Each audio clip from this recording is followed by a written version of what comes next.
Jeannette Rankin, born on June 11, 1880 in Missoula County, Montana. She started her long journey as a women's rights advocate. After joining the women's suffrage movement in 1910, she helped win women the right to vote and made her name more recognizable. In 1916, Rankin decided to run for the House of Representatives in her home state of Montana. She ran because, as she once put it, "We're half the people, we should be half the Congress." Due to her well-known reputation in the women's rights movement and politically connected brother, she was able to win and become the first woman elected to Congress in the United States of America. As the first woman elected to Congress in the United States, Jeannette Rankin became a significant icon of the women's rights movement. Elected in Montana in 1916, she left a triumphant and timeless legacy for many to follow, escaping the tragic place women were put in patriarchal America. The road to equal rights was still rocky and long, but before Jeannette Rankin, other women ran in elections.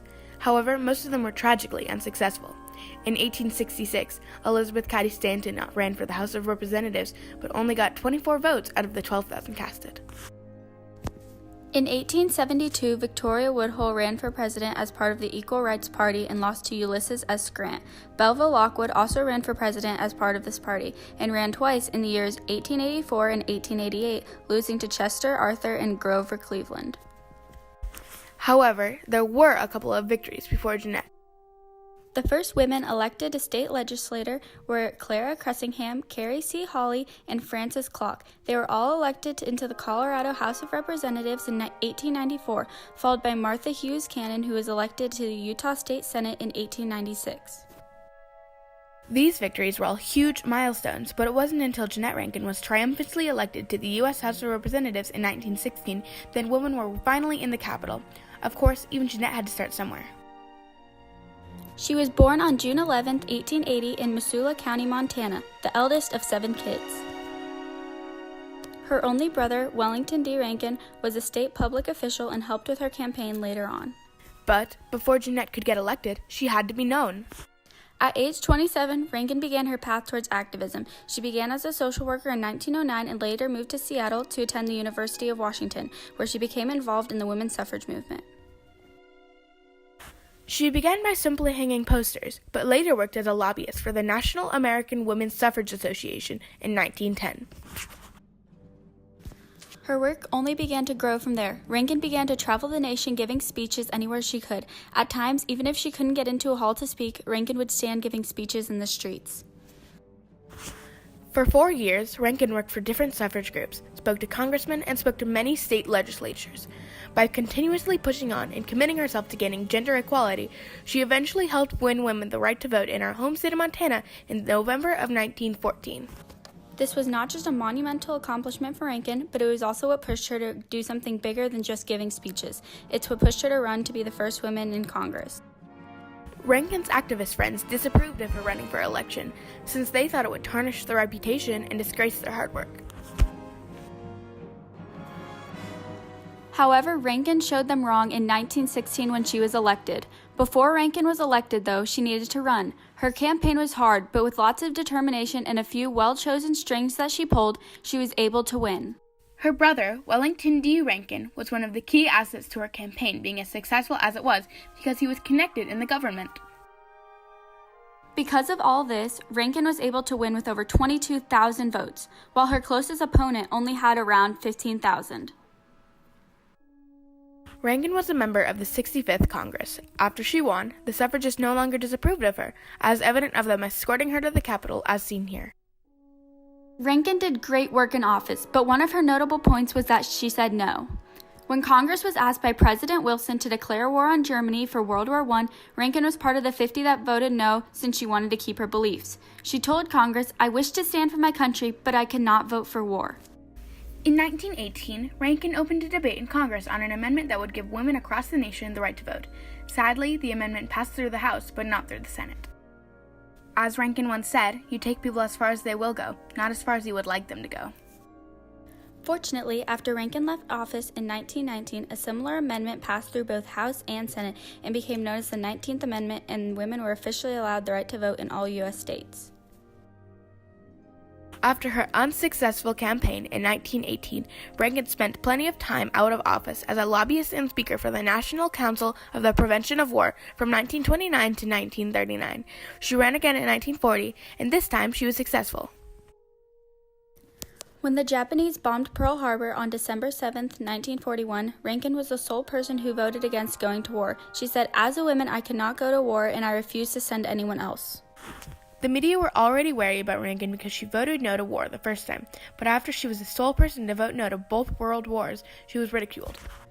People didn't like what she had done, and her brother told her, "Montana is 100% against you." She also told friends in private, "I have nothing left but my integrity."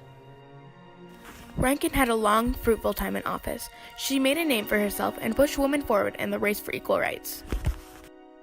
We had the privilege of speaking with Jane Armstrong Hudeberg, a legislative professional and analyst on congressional procedure. We discussed Jeannette's life and legacy.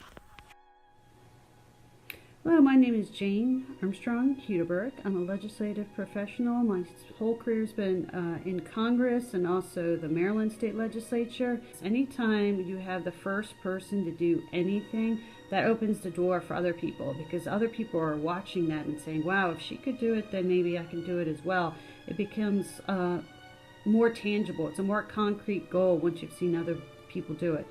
And then any woman who's run for elected office really has to be somebody with strong convictions as well. And while they look for other people for inspiration, they also have to have the fortitude within themselves to go for it. So it's a combination. Jeannette Rankin certainly inspired a lot of people who came after her. And also any person who runs for office, they have to rely on their own abilities as well. But Jeannette Rankin was interesting because she came to Congress, was sworn in 1917. This is what made her unusual, was that sense in herself that she was going to do what she felt was right, even if it upset other people. She was a strong person. She was willing to make people upset with her, and yet she still cast that vote against going to war with Germany. Rankin was the first person to truly bring the idea of gender equality to the table. Due to all the attention Rankin drew to the topic, women started to notice all of the areas where they weren't being treated as equals and decided they wanted to change that. Despite this being a tremendous step forward, women still felt very discriminated against in the work environment. Their constant push for this to end led to many triumphant events such as Title VII of the Civil Rights Act, which states that people can't be discriminated against at work based on religion, color, or gender. Not only did she cause women to realize how unfairly they were being treated, but also she inspired more women to participate in politics. In 1920, an Oklahoma Republican named Alice B. Robertson became the second woman elected into the House. Despite the fact that she opposed the women's rights movement, she was an advocate for Native Americans who she strongly supported. Also, according to a study done by Vox, women talk about politics more after a female candidate campaigns. They showed that when there are new female candidates, the probability that politics will get discussed rises much higher than if there wasn't a female candidate. This shows that Jeannette Rankin might have become a role model for other women to run for government positions and fight for what they believe in, despite the opinions of others. Her legacy still lives on today with women all across the world using their voices to fight for their rights. Constant amendments are being made due to the endless fight that women are putting up to become equal. So many new accomplishments continue to show themselves to this day. In 2016, Hillary Clinton became the first female candidate to be elected into a major party to run for presidency. Even though she didn't successfully win the election, she was still a major inspiration to women all across the nation. Also, the 116th Congress is the most diverse group of representatives in American history. There are more women than ever before. Jeannette Rankin ran for the House of Representatives, but she also ran for the future of women in politics. Jeannette Rankin, the first woman elected to federal office, set up the path towards women's equality.